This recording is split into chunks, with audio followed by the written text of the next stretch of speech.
नमस्कार। देखिए, आज हम एक इंपॉर्टेंट ग्राफ के ऊपर बात करेंगे जो एनसीईआरटी केमिस्ट्री के सॉल्यूशन चैप्टर में नहीं दिया हुआ है, लेकिन इससे रिलेटेड जेईई में क्वेश्चंस पूछे जाते हैं। तो आइए इस ग्राफ को डिस्कस करते हैं।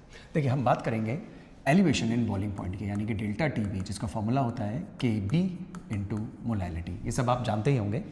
अब इसको अगर मैं थोड़ा सा रीअरेंज करके लिखना चाहूँ तो मैं ये भी लिख सकता हूँ, Kb will be delta Tb by molality. Fine.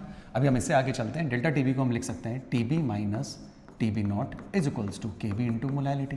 थोड़ा सा रीअरेंज कर दें तो TB will be equals to KB M plus TB nought, ये इधर आ गया। अगर मैं इसको सीधा स्ट्रेट लाइन इक्वेशन से कंपेयर कर लूँ तो y equals to X plus सी।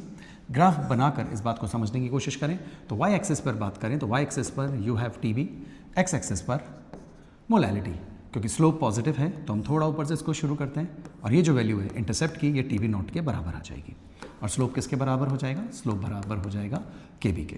अब हम सब लोग अच्छे से जानते हैं कि जो केबी होता है, स्लोप जो होता है उसकी वैल्यू हम y2 minus y1 x2 minus x1 से कैलकुलेट कर सकते हैं। हम इसको जस्टिफाई करने की कोशिश कर रहे हैं।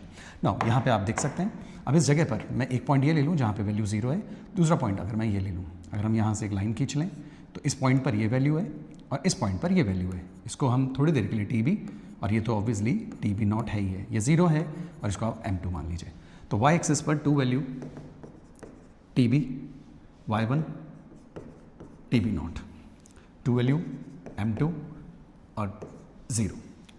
तो मैं यहाँ पे kb को डेल्टा टीबी, क्योंकि TB minus TB nought is delta TB and upon molality, 0 से यहाँ तक का जो डिफरेंस है वो मोलैलिटी है, ये रख सकता हूँ और ये बात यहाँ से जस्टिफाइड है।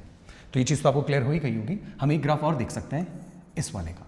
अगर हम सीधा यहाँ पे y equals to mx plus C से स्ट्रेट लाइन इक्वेशन को इसको कंपेयर करें तो आप पाएंगे कि यहाँ पे डेल्टा टीबी डायरेक्ट लिखा जा सकता है, यहाँ पे मोलैलिटी लिखी जा सकती है। क्योंकि यहाँ पे कोई इंटरसेप्ट नहीं है तो सीधी लाइन 0 से आप स्टार्ट कर सकते हैं और इसका जो स्लोप होगा वो केबी के बिल्कुल बराबर आएगा। इसको आप जस्टिफाई भी कर सकते हैं कि अगर मोलैलिटी 0 होगी तो डेल्टा टीबी भी 0 होगा, क्योंकि मोलैलिटी जब 0 होगी तो सॉल्यूट ही नहीं होगा, सॉल्यूट नहीं होगा तो वहाँ कोई सोल्यूशन नहीं होगा, और जब सोल्यूशन नहीं होगा तो डेल्टा टीबी का कोई एग्जिस्टेंस होगा नहीं, क्योंकि डेल्टा टीबी या क्वालिटेटिव प्रॉपर्टीज़ सोल्यूशन की प्रॉपर्टीज़ होती है। उम्मीद करता हूँ आपको ग्राफ समझ में आया होगा।